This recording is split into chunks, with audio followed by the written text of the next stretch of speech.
Constricted, which of the following structure will be compressed along with aorta. तो aorta का हमने एक आटा वो बनाया था कोड वर्ड, ठीक है। तो एओटिक ओपनिंग से कौन कौन सी स्ट्रक्चर्स पास कर रही थी, थोरेसिक डक्ट और एजाइगस वेन। तो जब भी एओटिक ओपनिंग की हो जाएगी कॉम्प्रेशन या कुछ भी हो जाएगा, तो वो इन दोनों स्ट्रक्चर्स को भी कॉम्प्रेस कर देगा। एओटिक ओपनिंग किस लेवल पे होती है, डायफ्राम के किस लेवल पे एओटिक ओपनिंग है? एक्सीलेंट, ठीक है। T12 के लेवल पे एओटिक ओपनिंग है। इसोफेजियल ओपनिंग हमारे पास T10 पे है, जबकि वेनल कैवल ओपनिंग जो है वो T8 पे, ठीक है। ये भी हाई यील्ड में मुझे मिलना चाहिए। द नेक्स्ट वन इज़ हमारे पास है women having cold intolerance and fatigue which test to be done for the diagnostic purpose. तो ये हम लोग करवाएंगे फ्री T4 और TSH, ठीक है। पेशेंट को क्या है, कोल्ड इंटॉलरेंस है, यानी कि ज़रा सी सर्दी लगती है तो वो उसे बर्दाश्त नहीं होती और वो 4 कंबल ओढ़ लेती है या 4 स्वेटर पहन लेती है। तो ये हमारे पास क्या है, हाइपोथायरॉयडिज्म का केस है, ठीक है। तो हाइपोथायरॉयडिज्म में हम क्या करेंगे, फ्री T4 का लेवल देखेंगे, TSH देखेंगे। Clear?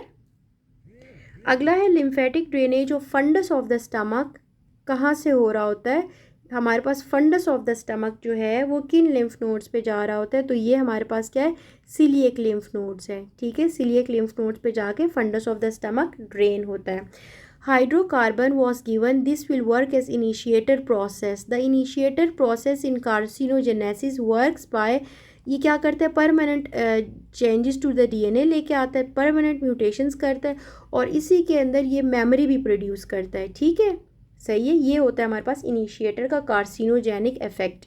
The next one is which type of hypoxia is associated with decrease partial pressure of oxygen and increased AA gradient, ठीक है। ये जो AA ग्रेडियंट था वो इंक्रीज्ड है, लेकिन ऑक्सीजन का पार्शियल प्रेशर कम है, तो इसका मतलब क्या है, राइट टू लेफ्ट शंट है।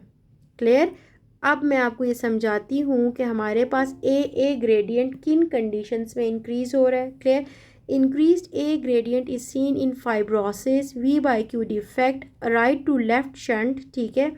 और ये हमारे पास AA की नॉर्मल वैल्यू हमेशा याद रखो, ये हमारे पास क्या है, 0 से लेके 10 mmHg तक है, जबकि हमारे पास A/A रेशियो कितना है, ग्रेटर देन 0.75, ठीक है, और 0.8 के इक्वल होता है, ठीक है। हम कौन सा पेपर कर रहे हैं, हम लोग कर रहे हैं 23 अगस्त का आफ्टरनून वाला पेपर और MCQ नंबर है 75। ओके, अब आ जाए जी 74th MCQ पे, ठीक है। रेक्टम की blood supply from the branch of, तो ये हमारे पास इन्फीरियर मेजेंटेरिक आर्टरी। क्लियर? उस दिन मैंने आपको रेक्टम की ब्लड सप्लाई बताई थी, कोई मुझे बता सकते हैं कि रेक्टम की ब्लड सप्लाई क्या है? सुपीरियर रेक्टल आर्टरी जो कि सब होती है सुपीरियर मेसेंटेरिक से, और फिर हमारे पास आती है मिडिल रेक्टल जिसको सप्लाई करती है इंटरनल इलियक, और फिर है इंफीरियर जो कि है इंटरनल पुडेंडल से। एक्सीलेंट, ठीक है, सही। ये 3 आर्टरीज जो हैं आपको पता होनी चाहिए कि रेक्टम को सप्लाई करती हैं, और वो किस आर्टरी की ब्रांच है ये भी पता होना चाहिए, ठीक है। अगला है biopsy of stomach was done, ठीक है। स्टमक की हमने बायोप्सी ली, ठीक है, और there was non specialized gastric tissue and scattered goblet cells. Goblet cells ऐसे स्कैटर्ड मौजूद थे, तो ये हमारे पास क्या है, मेटाप्लास्टिक चेंज है। क्लियर? ये स्कैटर्ड गॉबलेट सेल्स मैंने 1-2 दिन पहले भी ये पढ़ाया, तो ये हमारे पास क्या है, मेटाप्लास्टिक चेंज है which is unusual at this site, ठीक है। वैसे स्कैटर्ड गॉबलेट सेल्स कहाँ पे मौजूद होते हैं नॉर्मली?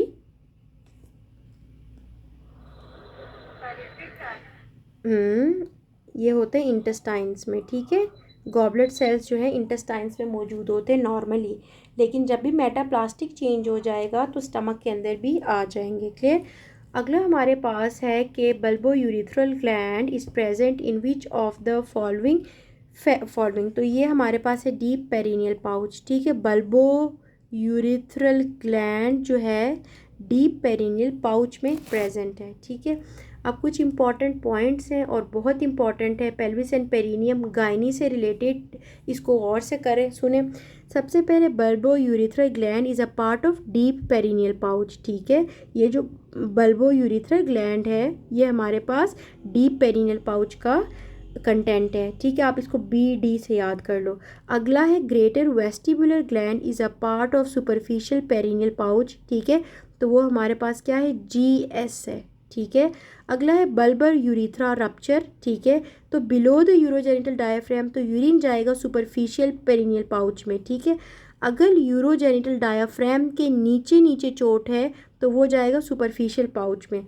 लेकिन अगर यही मेम्ब्रेनस यूरिथ्रा रप्चर है और एट द, ये जो हमारे पास मेम्ब्रेन है, ठीक है, यूरोजेनिटल डायाफ्राम में इसके ऊपर आके चोट लगती है तो भी डीप में जाएगा। क्लियर। और अगर हमारे पास अबाव लग जाती है चोट और उससे प्रोस्टेटिक यूरिथ्रा डैमेज हो जाता है तो ये कहाँ पे जाएगा, रेट्रोप्यूबिक स्पेस में जाएगा, ठीक है। और ये याद रखो, पेनाइल यूरिथ्रा रप्चर तो urine into the scrotum. Clear. इसको हम लोग दोबारा से कर लेते हैं, ठीक है। सबसे पहले हमें पता है कि जो हमारे पास मेल यूरिथ्रा है, मुझे बताओ उसके कितने पार्ट्स हैं। ये मेल यूरिथ्रा अगर मैं ड्रॉ करूँ, ठीक है, तो इसके हमारे पास 3 पार्ट्स हैं कि 4 हैं? 4 पार्ट है। एक्सीलेंट, 4 पार्ट्स हैं। अच्छा, सबसे पहले हम आ जाते हैं जी के सबसे पहला कौन सा पार्ट है? प्रोस्टेटिक यूरिथ्रा, उसके बाद आ जाता है मेम्ब्रेनस, देन आता है बल्बर एंड लास्ट में पेनाइल। प्रोस्टेटिक यूरिथ्रा, ओके, सबसे पहले मेम्ब्रेनस आता है, ठीक है। मेम्ब्रेनस है, हमेशा याद रखो ये डीपेस्ट पार्ट है, ठीक है। मेम्ब्रेनस है। उसके बाद हमारे पास है पेनाइल, ठीक है। पेनाइल के बाद नहीं, पेनाइल बिल्कुल सुपरफिशियली आगे को है। आता है प्रोस्टेटिक, हाँ, ये हो गया हमारे पास उसके बाद आता है प्रोस्टेटिक। उसके बाद आता है हमारे पास बल्बर, लास्ट में पेनाइल आता है। लास्ट में पेनाइल आता है, उससे पहले हमारे पास बल्बल पार्ट है, ठीक है। सबसे पहले मेम्ब्रेनस है, ठीक है। उसके बाद ठीक है, सबसे पहले हमारे पास मेम्ब्रेनस है, ठीक है, जो कि हमारे पास डीपेस्ट पार्ट कहते हैं या इनर मोस्ट पार्ट है पेनाइल यूरिथ्रा का, ठीक है। उसके बाद हमारे पास प्रोस्टेटिक है, फिर बल्बर है और आखिर में हमारे पास पेनाइल है। अब इन्होंने हमें ये चीज़ इसकी पहले वो आती है कि प्रोस्टेटिक पहले है, उसके बाद मेम्ब्रेनस है। अच्छा, उसके बाद नेक्स्ट हमारे पास बल्बर आता है, लास्ट में पेनाइल आता है। इसकी अरेंजमेंट चले ठीक हो गया। इसको आप कर दे PMBP, ठीक है। अब आखिर में पेनाइल तो हमें याद है, तो PMB आप इसको कोड वर्ड बना लो, ठीक है। सबसे पहले हमारे पास प्रोस्टैटिक है, फिर मेम्ब्रेनस है, फिर बल्बर है और फिर जो है वो पेनाइल है। PMB याद रखो। अब सबसे पहले इन्होंने हमें ये बताया हुआ है कि किस लेवल पे अगर डैमेज होगा तो यूरिन कहाँ जाएगा, ठीक है। सबसे पहले देखो, अगर इन्होंने कहा है कि बल्बल यूरिथ्रा का अगर डैमेज हो जाता है बिलो द यूरोजेनिटल डायफ्राम, ठीक है, तो ये हमारे पास जाते हैं सुपरफिशियल पेरिनियल पाउच में। क्लियर। और अगर मेम्ब्रेनस का हो जाता है, ठीक है, at the level of the diaphragm, urogenital diaphragm, ठीक है, तो ये मेम्ब्रेनस वाला जाता है हमारे पास डीप पेरिनियल पाउच में। क्लियर, डीप में जाता है, मेम्ब्रेनस डीप से याद रख लो। क्लियर। जबकि हमारे पास अगला हमारे पास आ जाता है पेनाइल यूरिथ्रा रप्चर हो जाता है तो स्क्रोटम में चला जाता है। ये 3 चीज़ें आपके पास हाई यील्ड है जो याद होनी चाहिए। Clear. The next one is a man crossing, he looks to the right and then the left while driving his car. This movement is caused by vertebrae having which type of joint? तो it is pivot joint, ठीक है। ये right to left जो है हम जो देखते हैं ये पिवट जॉइंट की वजह से है, जो कि हमारे पास 180 डिग्रीज पे मूवमेंट है। राइट एंड लेफ्ट मूवमेंट, ठीक है, और no movement as we say no by shaking the head, it is a pivot joint. Clear. जबकि ये होती है हमारे पास एटलेंटो एक्सियल जॉइंट पे, एटलेंटो एक्सियल जॉइंट पे हमारे पास नो वाली मूवमेंट होती है। जबकि हमारे पास एटलेंटो ऑक्सीपिटल में क्या होता है, यस वाली होती है, और ये हमारे पास एलिप्सॉइड टाइप ऑफ जॉइंट है। क्लियर।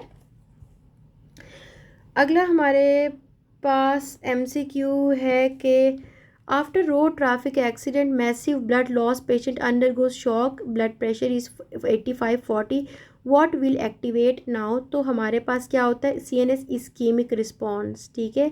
जैसे ही एक्यूट ब्लड लॉस होगा, ठीक है, तो शॉक वाली कंडीशन में एक CNS इस्कीमिक रिस्पॉन्स जो है सबसे जो है वो हो जाएगा, क्या कहते हैं, एक्टिवेट हो जाएगा। क्लियर।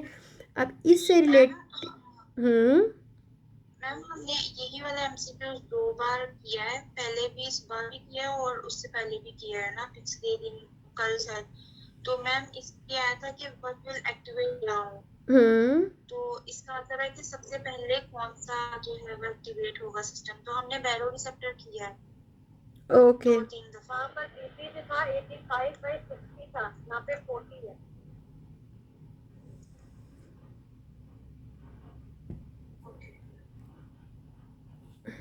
ठीक है।